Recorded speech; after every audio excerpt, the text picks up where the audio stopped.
This is The Scoop for Monday. I'm Megan Bowman with the WMNF News headlines.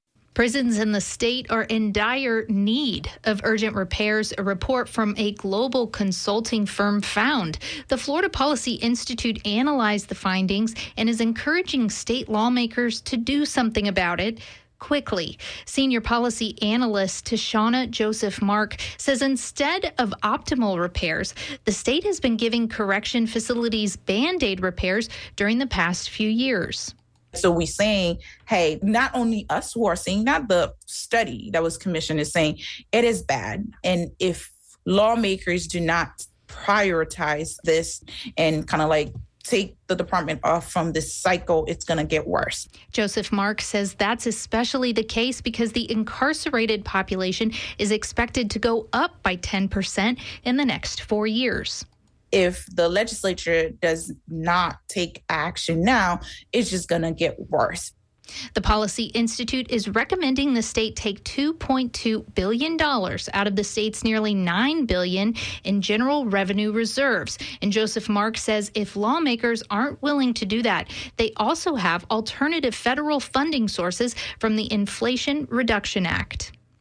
A new report from the United Way shows almost half of Floridians need help to afford the basics. WMNF's Chris Young reports on the surprising findings on affordability for the Tampa Bay region and the state. The data comes from United Way's United for Alice report. Alice stands for Asset Limited, Income Constrained, and Employed. It's for people earning more than the federal poverty level, but not enough to afford the basics where they live. Ryan Lewandowski is the manager of data analysis at United Way Suncoast. In Hillsborough County, it is more expensive to have a child in childcare through the year than for a semester tuition at USF. The report is based on 2022 data. It also showed that Pinellas County is the most expensive county to raise a family of 4 with 2 children in childcare. It's about $98,000 a year for that family to survive. Lewandowski hopes the report highlights the struggles of many Floridians. It's showing how quickly our population growth is making the cost of living go up. Florida is seeing massive rises in housing costs, and our wages are not matching that housing increase costs. You can find a link to the report on our website, WMNF.org. Chris Young, WMNF News, Tampa. Pinellas Sheriff's Office is implementing a new initiative in over a dozen areas throughout the county. They call it High Visibility Enforcement. Jamie Miller is with the Pinellas County Sheriff's Office. She says one of her biggest concerns is pedestrians not using marked crosswalks to cross the street. The marked crosswalk might be in a further distance in front of you that maybe you don't feel like walking that far. Walking those extra steps may, be the choice that saves your life one day.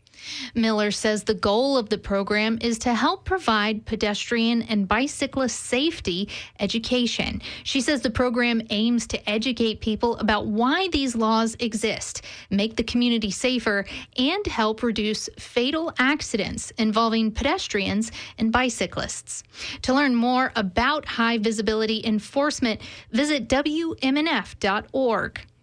And today begins the state's 2-week back-to-school sales tax holiday. During the discount period, which runs through August 11th, clothes, shoes, and book bags, $100 or less, school supplies that are $50 or less, and personal computers costing $1,500 or less will all be tax-free.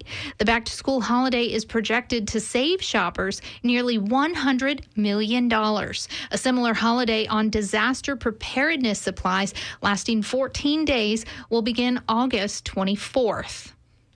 And the National Hurricane Center says an area of disturbed weather in the Atlantic could turn into a tropical depression over the next week. In the next few days, the disturbance will interact with a tropical wave and cause environmental conditions conducive to development. The disturbance has a 50% formation chance through the next 7 days when it's near the Bahamas. For weather, there are some clouds this morning and thunderstorms will develop this afternoon with a high near 90. Tonight, expect some thunderstorms until about midnight and a low near 76. I'm Megan Bowman with the WMNF News headlines. This is The Scoop, recorded at WMNF Tampa.